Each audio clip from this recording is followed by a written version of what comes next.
So, what are the different trading styles and strategies out there? We are coming to an end of series 100. I think there's one more section after this. We are at beginner series 107. Types of trading strategies. Here are some of them. You have high frequency trading. We already mentioned them as market participants early in the course. They are trading in microseconds. They have servers directly to the stock exchange. It's about milliseconds. There's infrastructure worldwide which only transfer financial data, for example, for using or arbitraging the different prices to the different stock exchanges or between assets, or just doing market making and providing liquidity and trading bid-ask spreads very fast. For you as a retail member, it's nearly impossible to do this because you don't have the infrastructure, you don't have the capital, you don't have the knowledge, you don't have the resources. This is mainly done by big players in the market. Then you can scalp from seconds to minutes.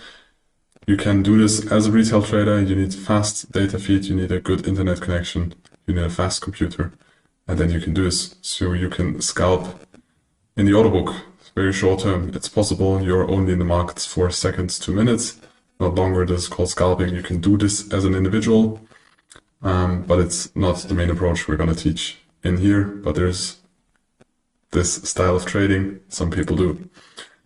Then there's intraday or day trading. It's from minute to hours.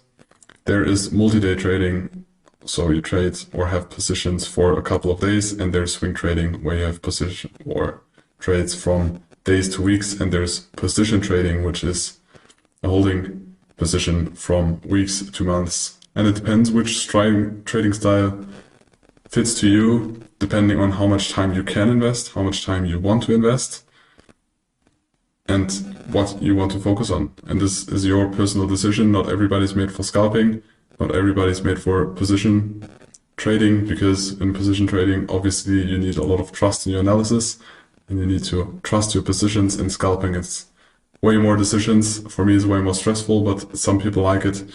And for some people, it's a good decision, but you need to identify or realize how much time you can invest, how much time you want to invest, and also if you can provide the infrastructure for scalping, example, and do the risk management and those styles. Then you need to decide between those styles which style matches to you. Strategies by decision making in the process. So there is a systematic or automatic trading through system, bots, expert advisors. So there's no discretionary part. You don't need to decide anything. The decision process of buying, selling, where's take profit, where's stop loss, where's entry, where's exit, or partials, is all done by an algorithm. Full systematic, you just build that system, and then you can adapt the system, but you don't do the active trading decisions. There's semi-automatic or hybrid, so it's a mix of manual execution and trading systems or indicators. For example, a system that generates signals based on fundamentals with a combination of technicals, or only technicals, or only fundamentals. You get a signal, but then the execution is still manual. There are mechanical discretionary, so those are strategies which are 90% rule-based. So you create a checklist, you go through the checklist, you search for those setups, but you search for them manually. But it's kind of mechanical because you act kind of like an algorithm, but it's just you and not an algorithm. So because you are not working like an algorithm, and there's not just 0 and 1, it's just 90% rule-based, because there's always a kind or a part of interpretation when you act as a human.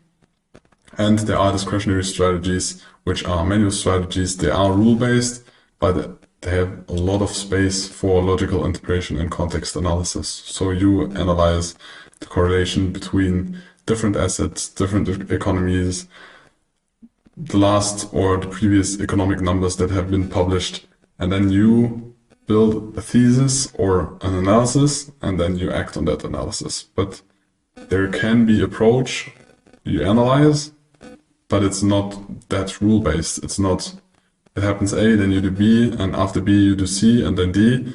It is more freestyle, more creative, but can be very, very efficient. But for that you need to spend a lot of time in the markets. And as I said earlier in the course, you need to connect to the markets. You spend a lot of time, because there you also put the numbers, fundamental numbers, and the technical or the price reaction to those numbers in context, and based on that, you create your analysis and trade it.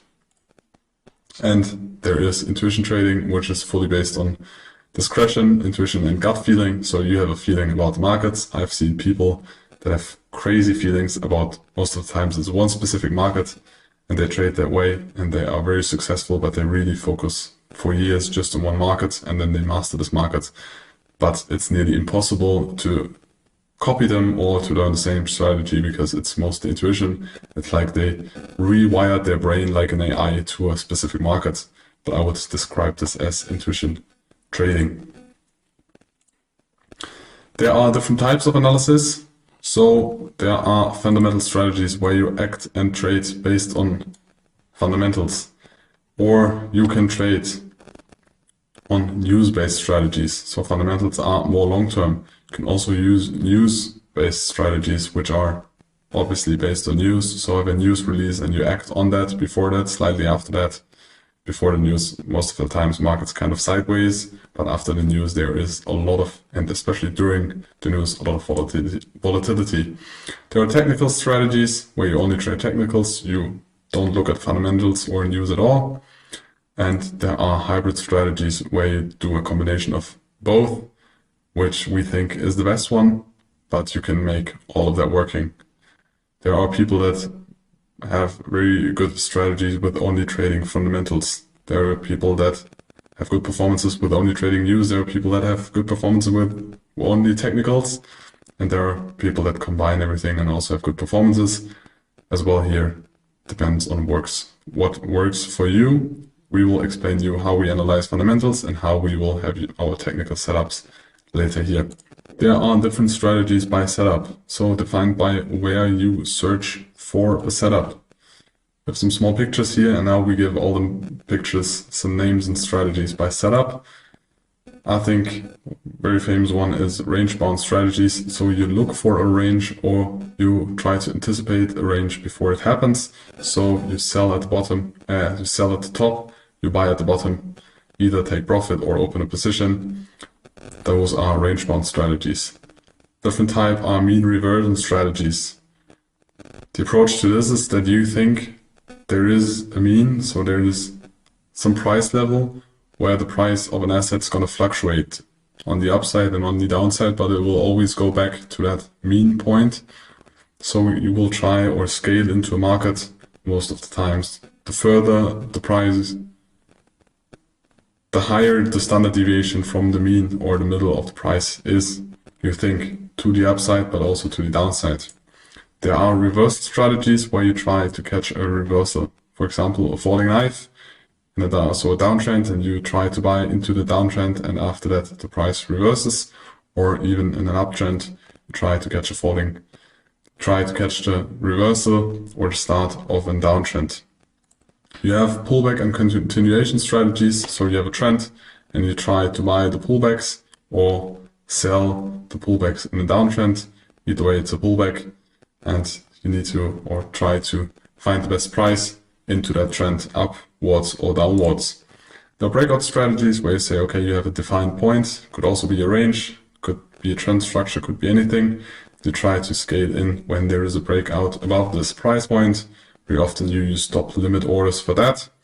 Or you have momentum strategies where you just use buy stop or sell stop orders. We say, okay, I want to create a strong push. For example, when there is a news, you want to scale into the news. When there is a big movement, you say, okay, when the price is above this level, I want to scale in long or short.